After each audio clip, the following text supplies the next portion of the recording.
Here's the story of 6 buying experts who were very successful in their jobs, leading procurement offices across the country, from Alaska and PA to Arkansas.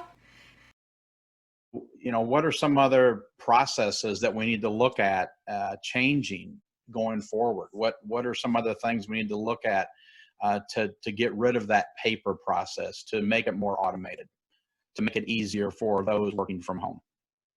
Well, Mike, I think, Jason touched on it a little bit with eProcurement, and I think eProcurement becomes that universal platform that a lot of those activities are designed to move to migrate to. So whether an agency or a government has been using eProcurement or has recently adopted or has been forced to consider adoption due to the crisis, I think you want to look at eProcurement platforms as one of the key tools that allows public procurement to continue to do the work that they're doing. And there's a number of reasons behind that. I think first of all is certainly the ease of remote posting. I can get my bid specifications from that end user easily. I don't have to talk, touch, or see them. They can get them to me. It's easy to get out there, distribute. It's easy to addend or change or update. Also, it really does start to level the playing field. Now, it doesn't matter whether you're a large conglomerate or a local mom and pop or a disadvantaged business or otherwise, your access to the bid information is absolutely controlled through the platform to be equal with everyone else. And I think there's a benefit to continuing to have local, small, disadvantaged businesses participate and then sort of ensure that they have the technology and tools to be full participants in the process. I think, we mentioned a lot of the physical sensations around regular procurement, bid openings, document trading. All of those processes can be moved to an eProcurement platform with relative ease.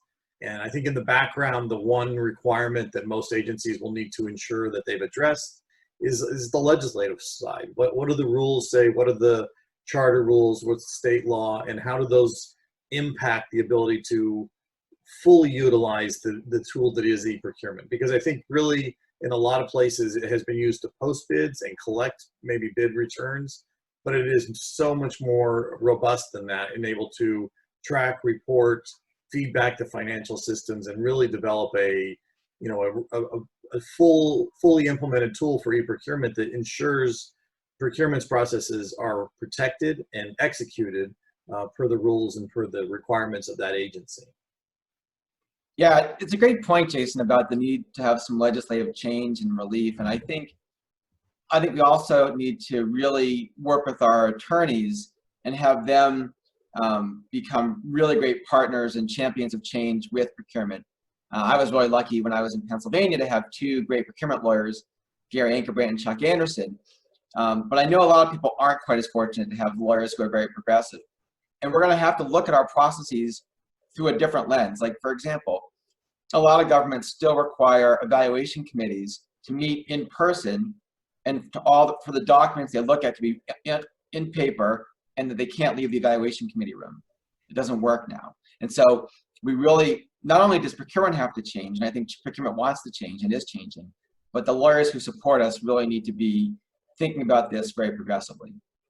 And David, I was going to add, there's certain specific examples within the current crisis where a large metropolitan city in the Southeast had a previous rule of all RFP evaluation committees must meet in person to discuss, review, and score in a public meeting.